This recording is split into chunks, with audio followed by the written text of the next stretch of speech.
Well, hey friends, this is Pastor Keith, and I am here today joined by my good friend Alan Banks, who's the Chief of Police for the city of Round Rock.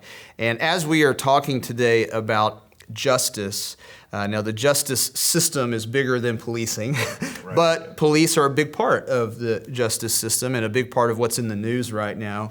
And I just felt like it would be helpful for everybody in the City View family to hear our conversation, know some of Chief Banks' personal experiences, but also his perspective on the challenges that law enforcement is facing today in the work that you do. So I hope this conversation equips you, informs you in both just what Chief Banks is doing, but also how we can all be involved in creating a more just society.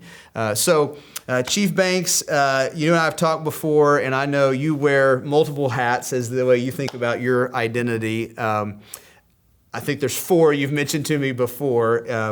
A black man growing up in New Mexico, a lifetime career in law enforcement as a police officer, another hat you wear, yes, a follower of Jesus, a Christian, and then also your identity as a family man, a husband and father, married to a white woman, mixed race children, yes, and so you've kind of got it all covered. The whole gamut. So I think it would help people understand, maybe just from the personal side, a little of your journey. How has all those hats kind of worked together to make Alan Banks who he is today? You know, it's a great question. And I'll tell you this, Pastor Keith. First and foremost, thank you for allowing me the opportunity to sit and speak with you and the members of City View. It's an honor.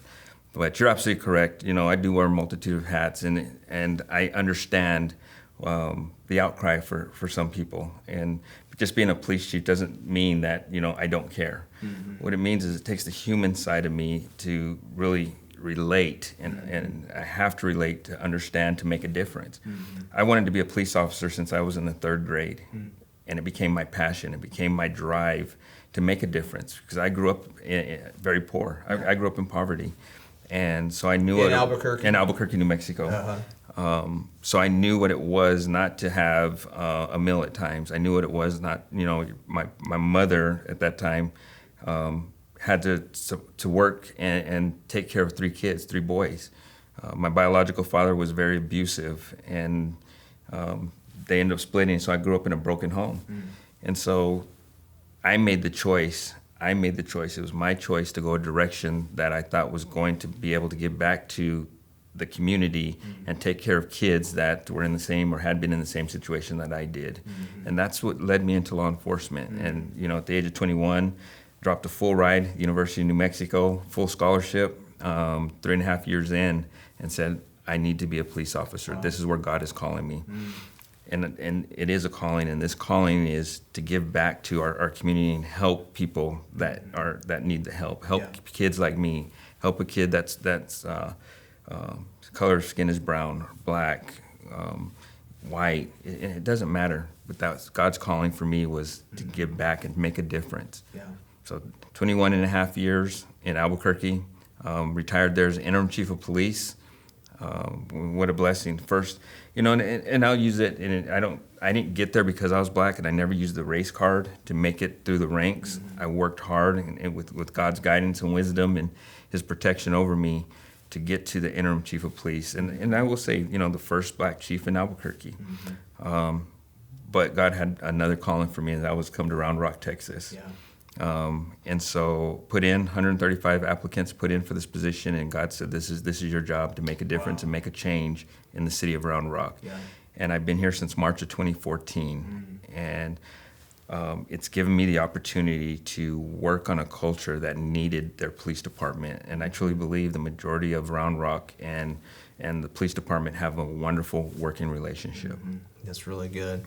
Yeah, I think you have been a very unifying figure in Round Rock and bringing people together, both people who have maybe distrust of police because of their experience or maybe experience of their family members, but also people that have a real desire to have a safe community, and Round Rock is that community. And so I guess, as you think about police work and this idea of justice, and I know that's close to your heart, we're talking today about what's the biblical vision of justice and the equal application of the law and helping those who are in need to take a step forward. How does your vision of police work kind of align with that? How do you, as a police chief, make sure that your police officers that work in Round Rock do their job with integrity, treat people equally? Obviously, it's a big part of the discussion across the nation. Absolutely. Right now. It's like, how do police departments make sure that there's not racism, systemic racism, things that impact the way people are treated, but at the same time, how do they apply the law in a way where if somebody breaks the law, they are held accountable for that? So I know you're trying to navigate the difficulty of that. So give our people a little insight of just the things you do in your seat to try to make that a reality. One of the things, and thank you for that question, one of the things is we are not a perfect police department by any means. Mm-hmm. I think we're a good police, I know we are a good police department because of the people who work for this department. Make no mistake, we make mistakes because we're human. Mm-hmm. But we have to learn from that, and we have to hold people accountable. Mm-hmm. Officer makes a mistake, does make a mistake, he or she has to be held accountable. Mm-hmm. What makes us a good police department? It starts with the hiring process. We have to hire people that are not here because they're bigger than the badge. Mm. They can't be. They have to have a passion and a desire to take care of this community.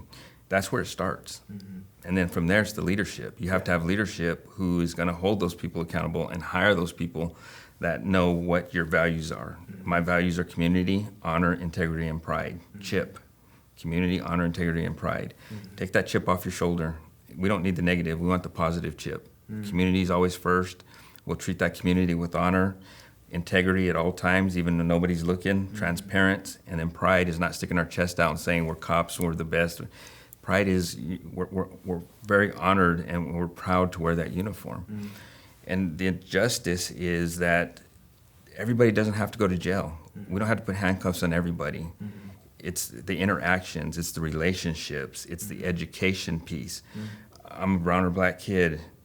Why should I be going to jail a lot more than a white kid? Mm-hmm. That's not what it's all about. Mm-hmm. I need to grab both of them and treat them fair, treat them equal, give them the opportunity to be successful no matter what they want to do at any time in their lives, from infancy till the elderly. Yeah. My job is to make sure I'm taking care of them safety-wise. Mm-hmm. And so I have to train the officers and train the civilian staff of our police department to be able to treat everybody equally, regardless of who they are and their background and what they look like. Mm-hmm. Now, one of the things you and I talked about before is one of the things that's in the news right now specific to policing has to do with maybe the power of police unions or the difficulty if you do. And I talk to police officers that I know in our own church who do have some frustration that maybe a bad cop is giving all cops a bad name, And so I understand that being a pastor, sometimes a pastor's in the news for the wrong reason. Absolutely. And I feel the weight of that. But you and I have talked about that. I guess just explain a little bit in Round Rock, because people may not understand police unions, or if you try to get rid of a bad police officer and honor the good police officers. How does that work in Round Rock? I guess is what I'm asking. Yes, sir. So in Round Rock, we don't have a union. We have an association. Okay. But the way it's structured here, and it's just like even if a criminal or suspect or a person goes in front of the criminal justice system, there's due process. Okay. And so we have systems set up here that gives the officer due process, which means that they go through a series of steps that investigate the actions of that officer. Okay. And then the conclusion of those investigations will determine what happens at that point. And at the end of the day, what it does is it gives me the authority to discipline that officer or civilian staff member for that. So it's covered by policies and procedures, and it's covered by city charters as well. Yeah. And then the final thing is covered by a contract. Okay.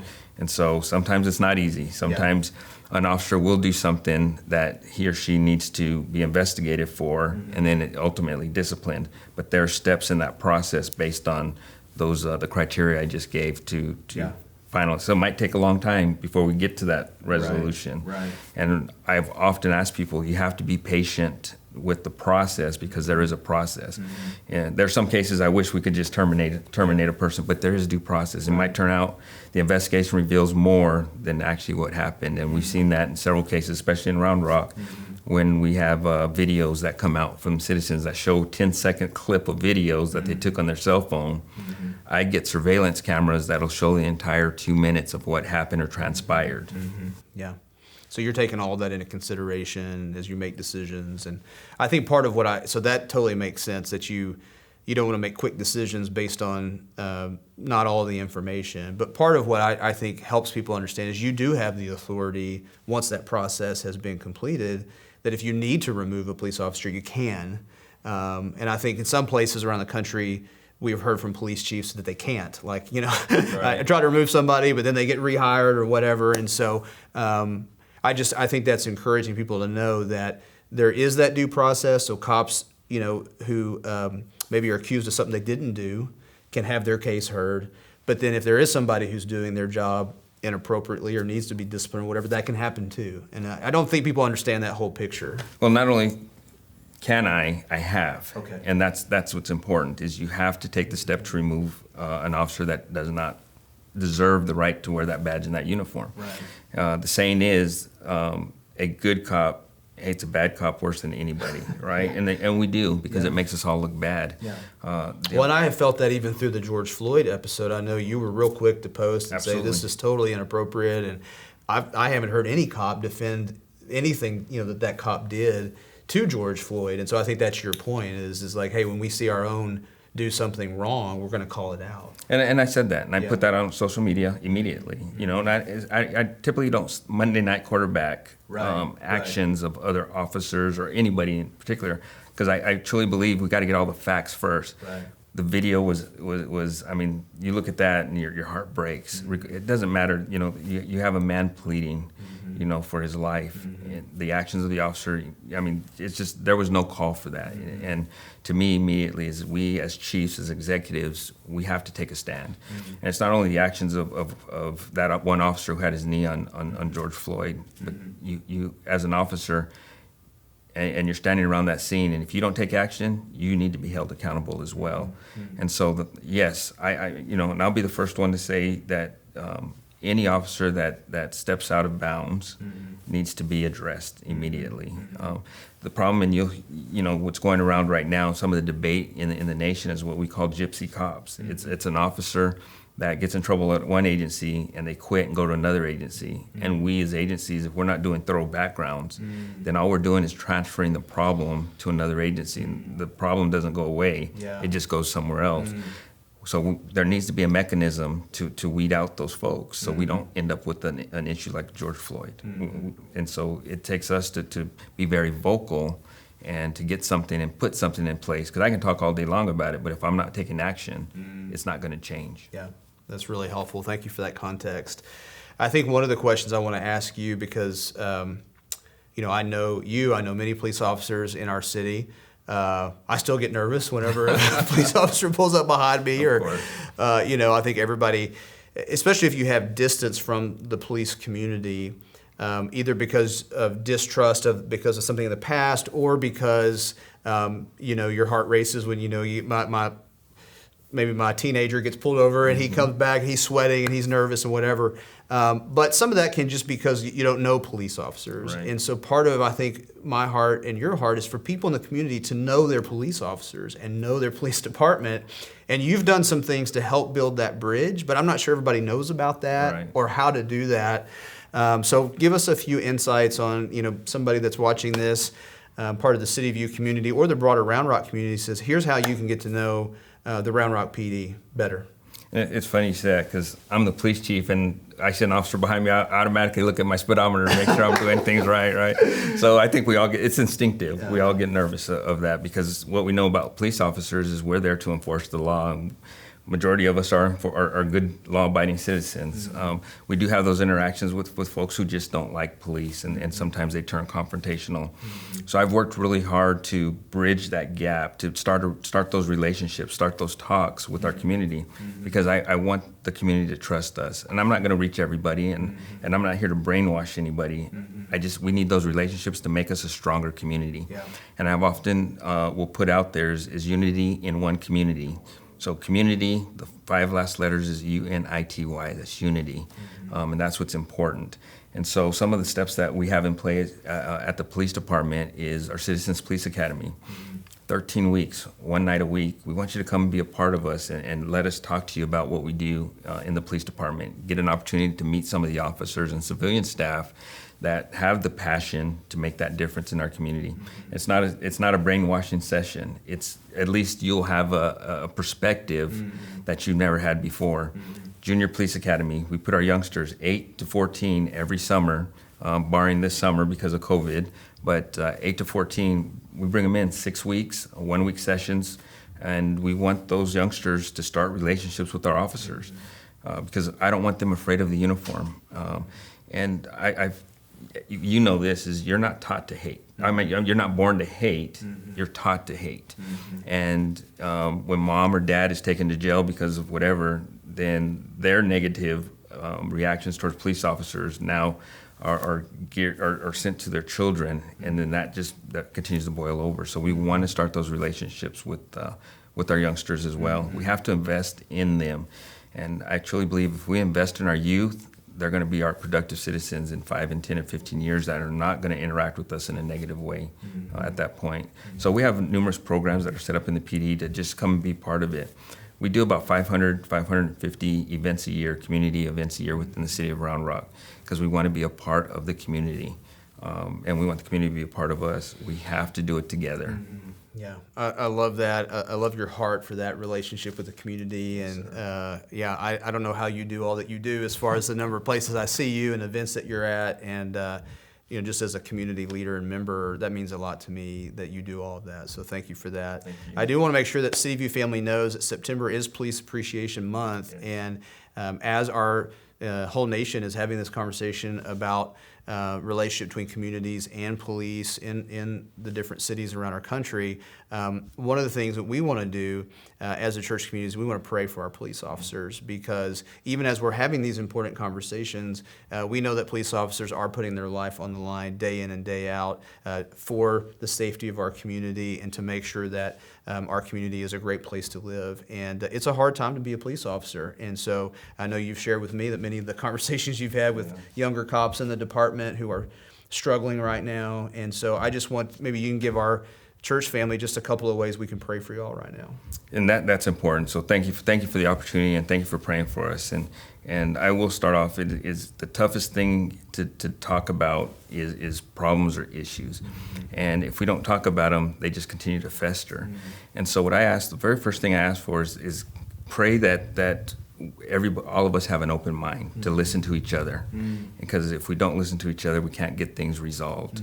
And pray for me, because it's my heart is to be there for as many people as I can, and everybody, and try to change that culture, which I think we've done a great job in doing. And so for peace, for our families, for our minds, and for safety, which is real important, because when we leave that house and start that shift every day, we don't know if we're coming back home. We don't. That's just the way the job is. But I have people who are so passionate, is that's secondary. Their job is to go out and take care of the community. And so prayer for peace for not only the officers, but their families. Their families as well. Yes, That's sir. good.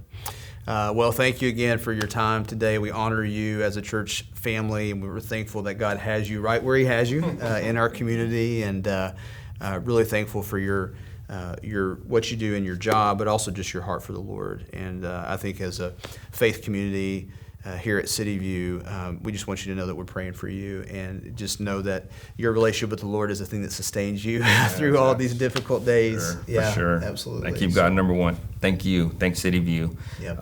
Thank you for our friendship. You bet. Thanks, church family.